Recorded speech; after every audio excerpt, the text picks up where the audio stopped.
The scene starts with a man walking by the side of a road at night. He says things were really busy, as frequent disasters of the past year played a role, and cursed spirits were increasing. Suddenly, he stopped and started walking into a dark alley. As he was approaching, there was a creature that was feeding onto a human body. He waved his hands and started to do some sort of exorcism. There were blue rays of light when he was doing that. The creature started to disappear and absorb itself in a ball-like structure. The man then swallowed the blue ball. He is a grade 1 jututsu sorcerer who absorbs and exorcises cursed souls. 3 people are seen walking in a forest. The scene changed and 2 men were standing on the road amongst the crowd while facing each other. The scene changes again, and a girl is seen playing a videotape. In the videotape, she describes that this used to be the home of a company's president who used to manage local chain of barbecue restaurants. There was a girl waving at the camera who was supposed to be the president's daughter. But in July of last year, due to a pandemic, his restaurants faced huge losses.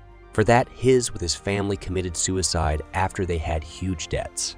From then onwards, local rumors claimed that the president's home was haunted. So people used to visit that place as a test of courage, but eventually go missing. So due to the unending rumors, the place finally was isolated. Another girl with a red phone was listening and watching the tape while doing something on her phone. She is a grade 1 sorcerer Mason. She says rumor does spread rapidly around haunted spots also with the help of internet as well.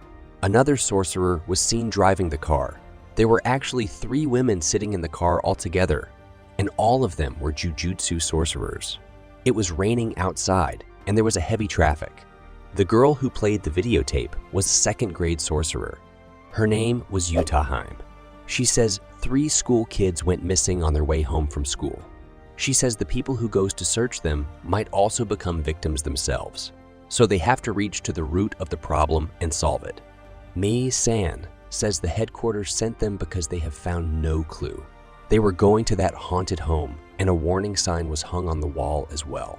They reached the house and it was raining so much. The scene changes and Utahheim was chanting something, but Mei-san says it was not needed as she couldn't sense any curse near it. So the main problem must be inside the building. They proceed inside the building.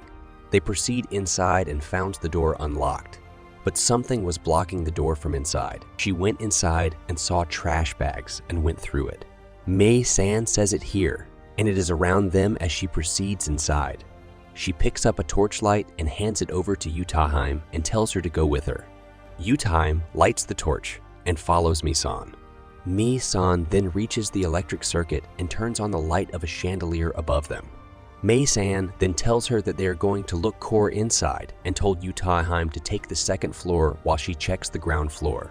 Utahheim hesitated at first, but still went up to check all by herself. It was still raining outside, and Utahheim went up to the 2nd floor with the torch. She then opens the door to all the rooms and checks. When she goes inside the last room, she hears the sound of something and goes to check under the bed. As soon as she flashes the torch under the bed, a couple of mouses comes running at her.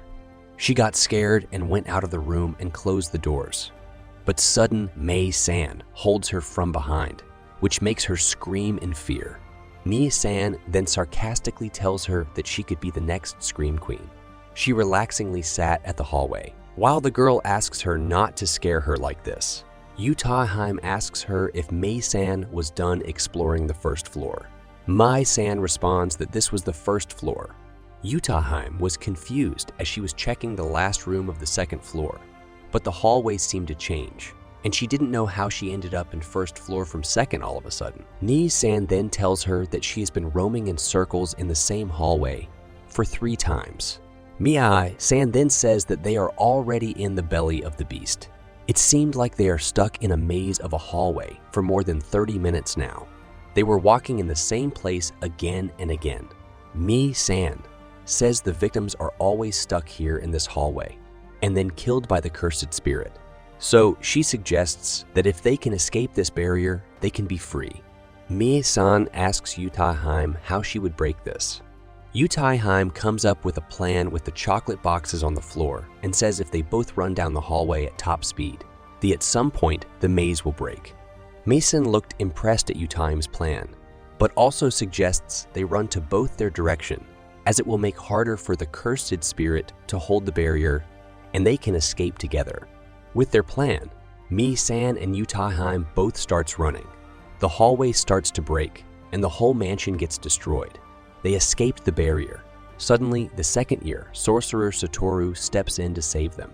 Mi-san and Satoru makes fun of Yutai as she was crying. Suddenly, a huge monster comes out behind Yutai. Then, Shuguru, a second-year sorcerer, brings out a curse much bigger than the monster to absorb it and use it for later. Then, Shuguru also makes fun of Yutai and says to Satoru to not make fun of weak ones. Yutai gets angrier but runs and hugs second-year sorcerer Shoko. Yutai tells Shoko to be naughty like Shuguru and Satoru. Mason realizes that they have been inside the mansion for 2 days and asks for extra fees. Mi-san then asks them where the veil is and leaves both of them shocked as they forgot to bring the veil. Then the scene changes and all return to Jujutsu school, where their teacher, a first-grade sorcerer Yaga, scolds them. He asks who forgot about the veil. Shoko and Shuguru points at Satoru as he forgot the veil. The teacher then punches Satoru on the head. The scene changes and all three of them were playing basketball in a sports room. Satoru says, why should they put the veil when general people can't see the curses or even see the techniques to get rid of them? He also says that to save weak people is also a tiring job. Shuguru says it is the job of the Jujutsu sorcerers to protect people. Satoru makes fun of Shuguru's principles. They both get a bit angry at themselves, and Shoko leaves the sports room.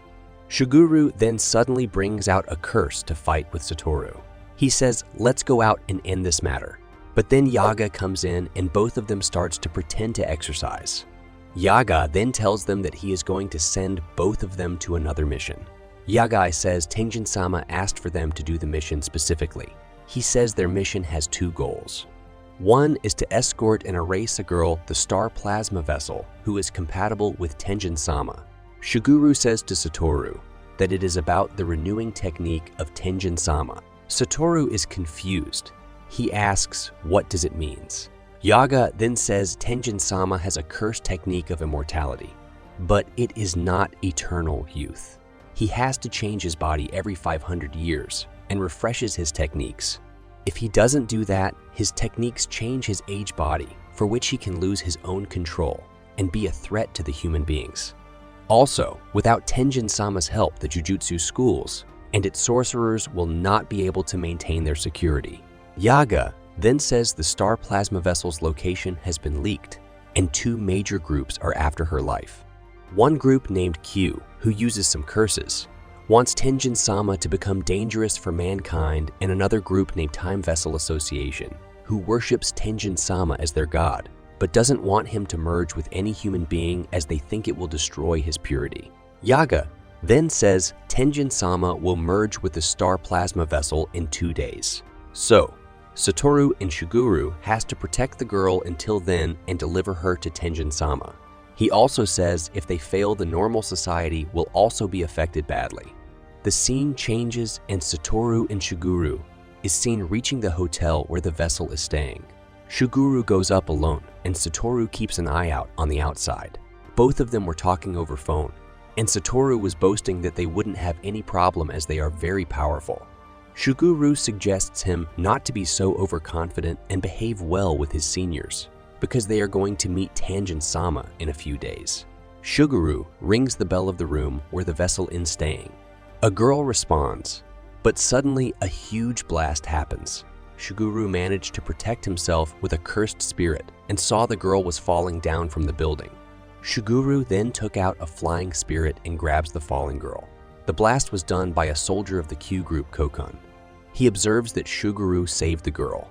He says to Geta that he recognized him and asks him to hand over the girl or he will kill them. On the other hand, a soldier throws lots of knives and sharp objects at Satoru. As Satoru has an infinity shield around him, he is left unharmed. The soldier who threw the knives at Satoru is Bayer. He instantly recognizes Satoru as he heard of him previously and challenges him. Satoru takes the challenge, but only in one condition. That is, he will not kill the soldier until he begs for his own life to him. The scene changes, and two men are seen observing everything from another tall building near the hotel. Among the men, one of them says they doesn't have any curse user in the Star religious group who can fight with the jututsu sorcerers. But they are very rich and wants to hire a contract killer named Zenin says he has changed his name to Fushiguro and says that he would do their job. With this ends our today's video. Make sure to like and subscribe to our channel if you like this video, and we will be back with more. Thank you for watching.